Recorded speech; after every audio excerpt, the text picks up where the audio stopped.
Hey everybody, welcome to the 21 Minutes or Less podcast. I'm Keisha Milana, And I am Nakia Smith. and we're the 21 Minutes or Less podcast hosts. And today we are talking about The Social Dilemma.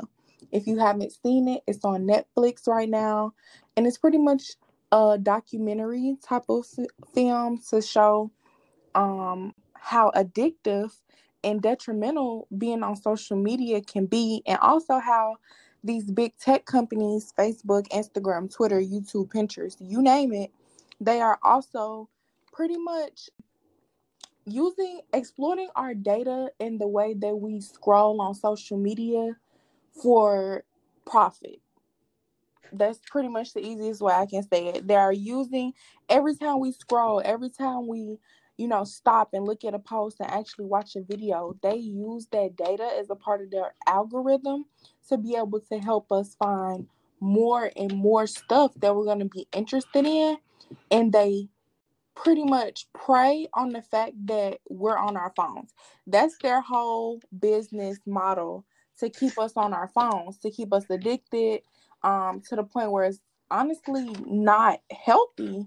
They also touched on, emotions, self-esteem, mental health, such as teenage girls and between, I want to say, 12 to 15, their suicide and mental health hospital, like the admitting rate, is 151% higher than in 2010. Like, it's having a detrimental effect. And to me, the biggest takeaway I got was, just be mindful of what you're doing on social media, because it is ultimately being monitored somehow, some way.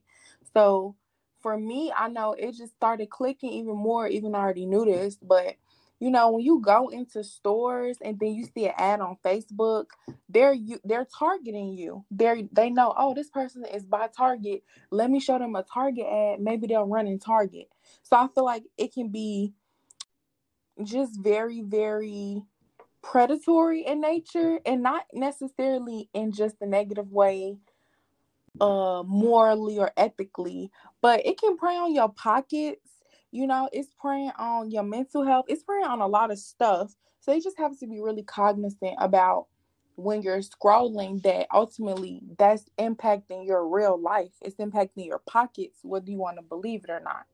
Absolutely. And I'm actually glad that you got a chance to watch it and we are discussing it today because I know in the past, we discussed social media. I've even discussed how been on a social media fast. Mm-hmm. And you will always say is, but what about people who have businesses? So did this documentary change your mind any about just being on social media all the time? um I mean, I wouldn't say change my mind, because I'm still going to use it. I still see it's very important. Even these people who are speaking on it in the documentary are saying we still use it too. And it's just about knowing how to realize that, it's like realizing what's happening though. It's like, okay, if Mhm. you're on social media and you're a business owner and you're using it to make money, cool, make your money and go. But if you're on social media and you're scrolling and you're getting sucked into the funnel of next video, next video, next video, that's not good or healthy.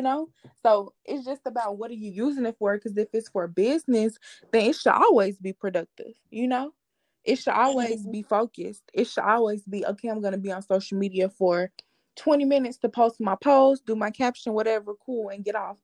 Or I'm Mhm. going to be on social media for an hour to research something or engage with this type of audience or whatever it might be.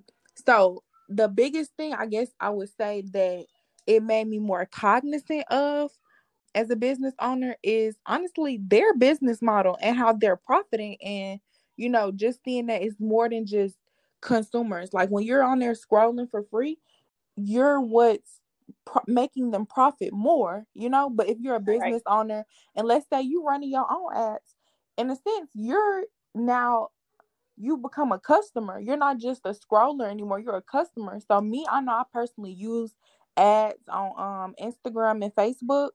I'm not ashamed of it because just like they targeted me, I'm gonna target some people too. It's about, do you know how to use the system for your benefit, and are you exploiting it with just selling?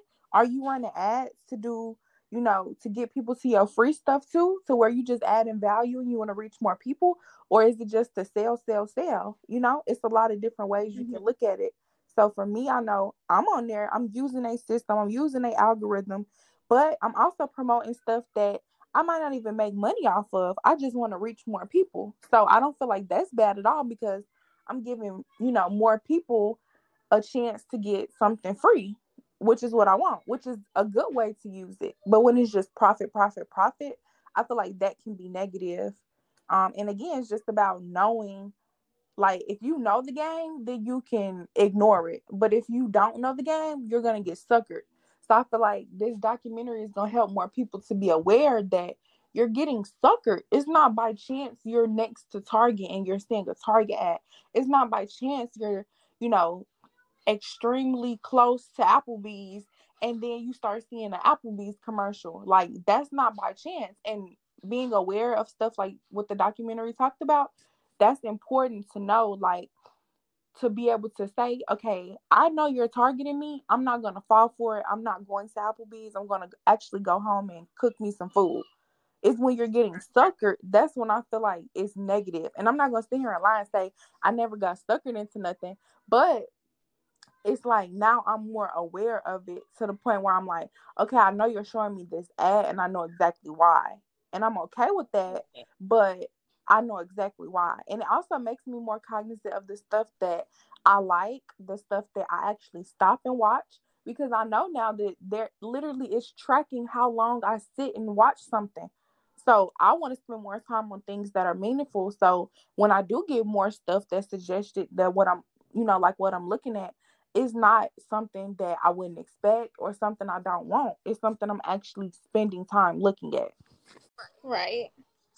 So I know one quote from the documentary, it said, if you aren't paying for the product, then you are the product. For sure. So it's kind of like going back to what you were saying, is giving them free content, but is it really free? Because again, they are paying with their time and engagement, because of the ads. I don't know, this always puts me in the mind of a book that I read in high school called 1984 by George Orwell. Mm-hmm. And it's basically a dystopian type of society where free thought is prohibited. And it's prohibited so much that they have enforcement in place called the thought police. And then they will have, other political people who would say like different slogans called, and would say like war is peace, freedom is slavery, ignorance is strength. And the book is called Double Think. Just saying things pretty much contradicts Right. what it is actually saying. And it made me think about how everybody on social media has an opinion. Mm-hmm. And then depending on if they are an influencer or not, or how many followers they have, some people view their opinion as truth. In actuality, it's not even the truth. It's just their opinion. And I think that's another way people can get suckered in, when it comes to social media as well. Having all these opinions out there that's not necessarily the truth. And then it's just like, in school, you play the game called telephone. Yeah. And then one person get some information, and then by the time it gets to another person, the whole scenario then switched up and changed. And I feel like that the same thing can happen when it comes to information being shared on social media. For sure. And yeah, I think sites, like, they're they're having these conversations. Of course, a lot of these people don't necessarily work for these companies anymore, but just the documentary coming out, I feel like it's going to put more pressure on the social media companies to be able to even look at their processes, look at what they're doing to try to make some kind of changes. Because like how you were just saying, it's so easy for people to spread false information. I will say, and you probably don't know because you're not an OG Twitter user, but when Twitter first came out, you could actually like retweet somebody's stuff and change their words and make it look like you're retweeting them.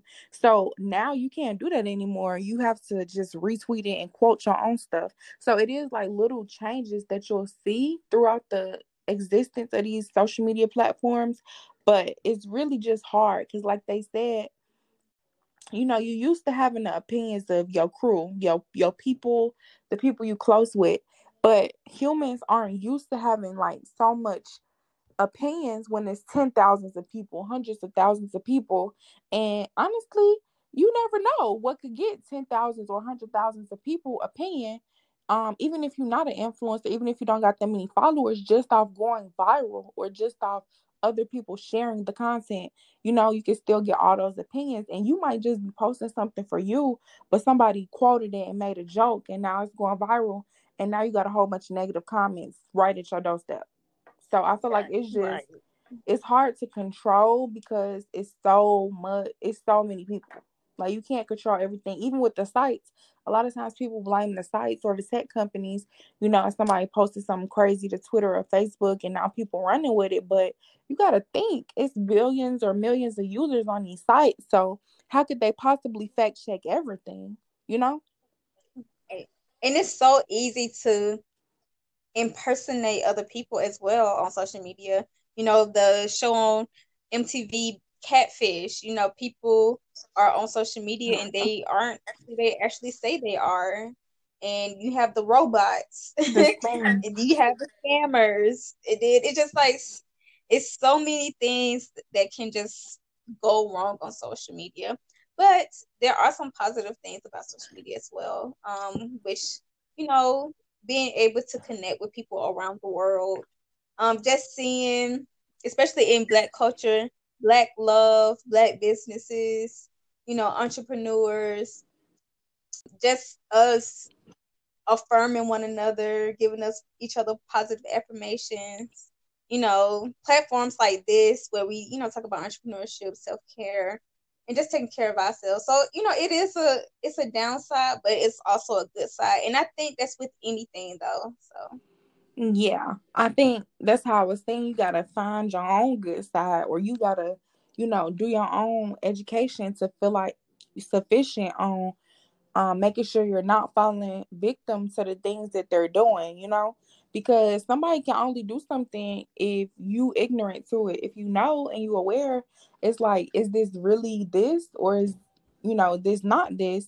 So just being more aware of, okay, this could be false. Like, I just feel like everybody should take that, from social media. Like, this could be false until it's proven true, because social media is not a news outlet. It's not getting fact checked. It's not credible. It's not anything. And like you said, once people get a certain amount of followers, people take what they say as truth.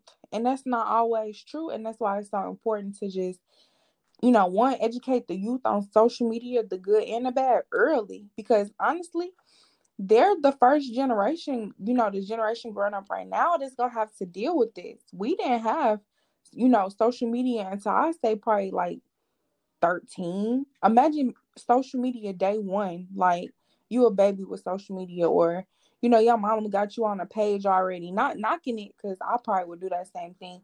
But it's just about knowing the good and the bad, and not just, I think on the documentary they said like social media is the only place where you can just surround yourself with all positive or people that always think you right, because you can easily block anybody that's saying, the opposite of what you saying. You can filter your feed to where it's only what you want to see, and it can really distort you. Of course, people like, don't follow negative people or whatever, clear your feed. Yeah, it's good you can clear your feed, but it's also bad because you can start living in this false world where, oh, everybody likes me. I'm getting all these likes. I'm getting all this love, these comments, and I don't see anything negative on my feed. And it's like, that's not reality either. So, you just got to be educated with anything you use. I feel like you shouldn't be using something unless you're really, really educated or trying to be educated on what impact can this have, both good and bad. And that's with anything. If you researching how to market my business on newspaper, you're going to be like, okay, well, how many readers do it have? How many potential customers could I get from buying this ad? Whatever. You're going to do research to see, is it more beneficial or harmful before you start using it or doing it. Same thing with social media. We don't do research. People just hop on, literally. We don't know the good, the bad, or the ugly. And that's why I like this documentary, because it really got to show you the ugly that you probably wouldn't think about. Of course, we know about addiction, but it's deeper than that. It's about preying on your mental state of when you're scrolling and being addicted, not just being addicted. It's like, we're gonna get you addicted, so where you always want to scroll, but then we're gonna prey on that by marketing things to you while we know you're addicted and scrolling. Like, I think that's where the issue is, the predatory aspect of profiting on people being addicted to this tool. I'm glad you brought up the idea of, having a distorted reality, because you even see that in the political climate that we're in right now.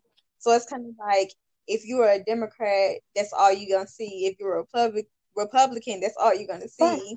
And they filter things based off that. So I'm glad you brought that up. And another thing that it made me think about, have you ever seen the movie Inception? I don't think so.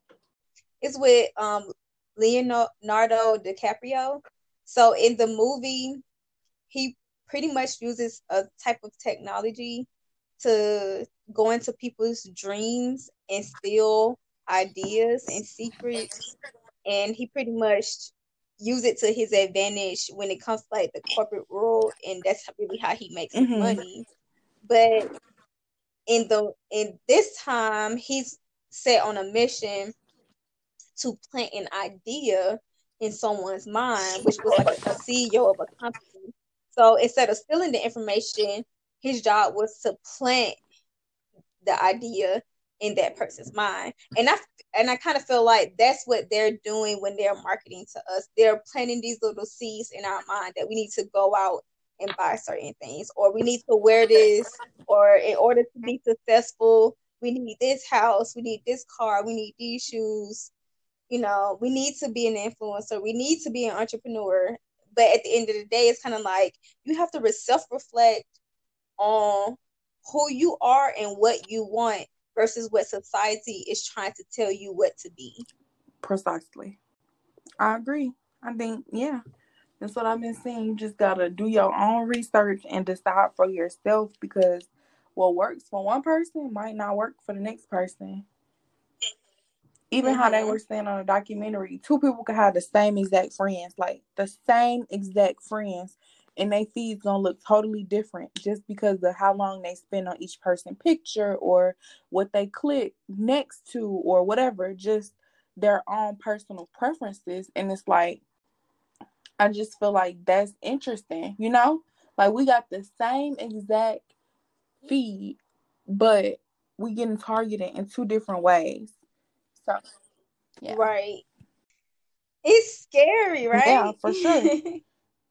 I keep thinking about like movies and books because I feel like art imitates life. So it's kind of like, it's almost like we in the Matrix. For sure. And when I watch these movies and I read these books, even though it may not be real and it's fiction, I always pay attention to the message because I feel like it's trying to prep us for what could potentially happen in our future. So, yeah, I always listen to the underlying message of what it's trying to say. For sure. All right, so make sure y'all go watch the Social Dilemma on Netflix and talk to us about it on Instagram, Twitter, or Facebook. We definitely want to hear from y'all. And go follow us as well on Instagram, Twitter, and Facebook. It's 21 Minutes or Less. On YouTube, it's 21 Minutes or Less Podcast. And then go follow our personal pages. Mine is at Keisha Milana. And mine is at Miss Butterfly 21 And we'll see y'all in the next episode.